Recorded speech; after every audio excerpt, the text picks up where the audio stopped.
So if you sat the UCAT and didn't get the score that you were hoping for, it might not necessarily mean that it's the end of the road with your application to dentistry or medicine in this application cycle. So in this video, what we're going to do is discuss what to do if you got a low score, how to gather information, maybe what options that you have, and if you're still thinking of applying, which universities to consider that will accept lower than usual UCAT scores. If this is the first time that you've come across our channel, my name's Dr. Ashley Hilton. I'm a doctor and a dentist, so I've done this process twice, and this entire channel is dedicated purely to medicine and dentistry UK applications. So check out the channel for everything about the application to help you maximize your chances of success. So before we dive in, I will just mention one really important caveat, and that is things change. Every year the thresholds change, different universities change their policies. So what I'm going to say in this video might be similar in subsequent years, but it's not necessarily gospel for every single year going forward. So I have done a previous version of this video and I will update it every year with the new information that's available. If you want to stay up to date, I highly recommend that you subscribe and turn on notifications, because we will keep you on top of everything in the application cycle and everything that you need to know about to maximize your chance of success. Also, I highly recommend that you go on the free resources part of our website,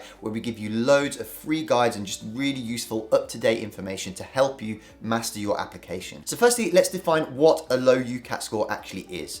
Now, for those of you who have sat it, which is probably most of you watching this video, you will know that sections 1 to 4, so quantitative reasoning, verbal reasoning, decision making, abstract reasoning, each section is a minimum score of 300, a maximum of 900. So the combined maximum score that you can get for the first 4 sections is 3,600, lowest being 1,200.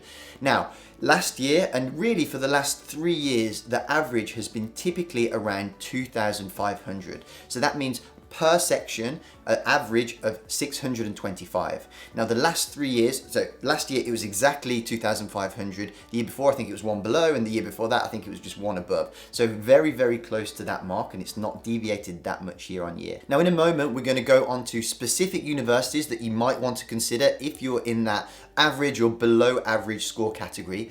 But first, before you even do that, there are 5 things that I would recommend that you consider doing. The first is to gather more information. So really looking in depth at your strengths, your weaknesses, what universities favor those or don't like certain attributes that you might have to stay away from, and basically gather as much as you can. So find out what UCAT scores historically they want to see, whether you're close to that, whether they have a threshold cutoff that you certainly won't be invited to interview if you're below the threshold. Look at what their preferences are and how you match up against those. Again, if you go on the free resources section of the FutureDoc website, you can see a free university guide. We also have a grad version that's available to help you understand how you match up to the different universities. The second thing you can do, which is kind of an extension of point number 1, is to consider the newer universities. All of the new kids on the block tend to have a lower UCAT requirement. However, once they've been around for a couple of years, or maybe even 3 or 4, they will really start to amp up their UCAT requirement quite quickly. So the very new universities do tend to have a slightly lower UCAT score, so are good places to look at. Number 3, again, is also an extension of number 1, is to really look out for the universities that historically have a relatively lower UCAT requirement. And again, that guide will be a fantastic place to start to give you clues as to where you should start looking. Now, the 4th option you can consider is the BMAT.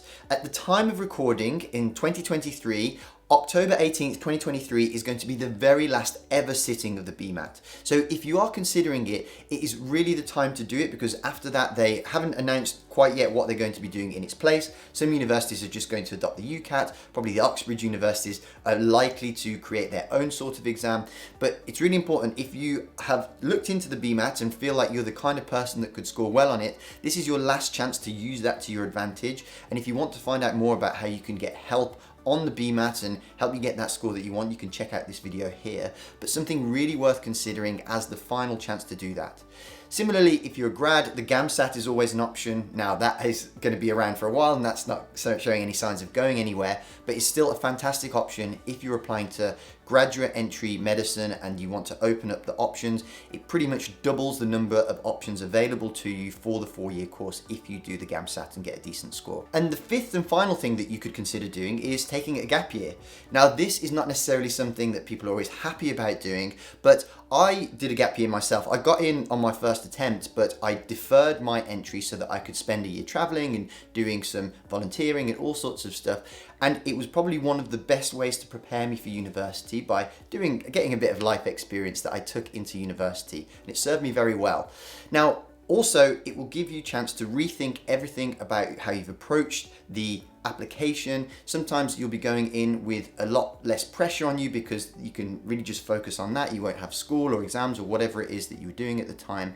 So it's really worth considering. And sometimes, people that we've helped and we've looked at and understood their mistakes and corrected them, we've seen people who've had no offers 1 year or not even any offers to come to interview, and we've managed to get them on the FutureDoc program onto 4 offers of their first choice kind of 4 universities. So really, how you prepare and how much time and effort you can dedicate to the application can really make a big impact on your chance of success. So now let's look at some medical schools. Again, I'm going to reiterate that this changes year on year. And also, when I say some figures, it doesn't mean that just because you have that figure that you will necessarily be selected. It means that you will not be rejected, or there are things that will not be stopped by your UCAT score if you choose to apply for them. So one option that you could consider is Kenton Medway. Now, this is a very new university, only a few years old. And in 2022, it had a cutoff score. So anything below this, you can't apply, but a cutoff score of 604 average. So what's that? 2,416 for the first 4 sections, and it considers most bands. Then you have the University of Lincoln, which uses a points-based score. So it uses a comprehensive combination of all the elements and different attributes of your application, with the UCAT being a part of that. The University of Sunderland will accept anybody who is in the top 8 deciles. So unless you really, really bombed it, or in the bottom 2 deciles, the bottom 20%, then you do stand a good chance, and they will consider people with SJT scores bands 1 through 3. So basically, only if you're in the bottom 20% or the bottom 25% of the SJT bands can you not apply to Sunderland. If you got a band 4 on the SJT, the University of Plymouth will consider you. However, their cutoff score for the first 4 sections last year was 2,610. So what's that? 652-ish on average per section. So not particularly low, but not particularly high either, but a good one to consider if you didn't do so well in the SJT. Now, Cardiff University is one that people say, and they on their website say that they only use the UCAT score to compare between very similar students, but I would still be go with trepidation on this one as to whether you should apply if you've got a really low UCAT score. It's really important to consider what else you have in your application. So good academics, good work experience, all the other elements that make a really strong application. It's really important that you've got all of those in place. And check out this video here by pressing the information button as to what 5 things really need to be on point to make sure that you are in with a really good chance of getting a place. Another great option to consider is Keele University. They state that they won't consider anybody below either a 2,280 combined first 4 section score or below a band 3 in the SJT. Then looking at 2 other ones that use a points-based kind of holistic system are Hull and York Medical School and Queen's Belfast. These will take a look at all of those elements, add them up, and if you have really good scores in all the other elements, it will make up for a not so good UCAT score. We've definitely got a lot of people on the FutureDoc program with low UCAT scores into these universities because we've made sure that we've made up for everything else by maximizing all the other areas of the application that matter. And finally, a great one to consider is the University of Liverpool. They only put 25% weighting on the UCAT and place a large amount of weighting on academic achievements. So again, if you're out of balance with your UCAT but everything else is really good, another great one to consider. If you want more in-depth information about these universities and the other specific criteria that they request, there's a blog article that I can link to in the description below that you can check out. Like I say, there's also that guide on our website, which is fantastic for giving you a snapshot of each university profile and whether they're one that might suit you and be one that you should apply to. However, ultimately, if your UCAT does fall short and this year is not the year for you, that doesn't mean that you can't come back stronger next year. If you want some great resources for how to really maximize your UCAT score and smash it next time around, check out this playlist here where we've got loads of videos for free.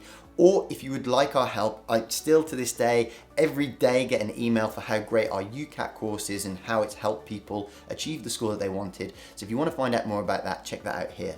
Otherwise, best of luck with your medicine or dental school application, and really look forward to seeing you on the rest of the channel videos where we can help you for all the subsequent parts of the application.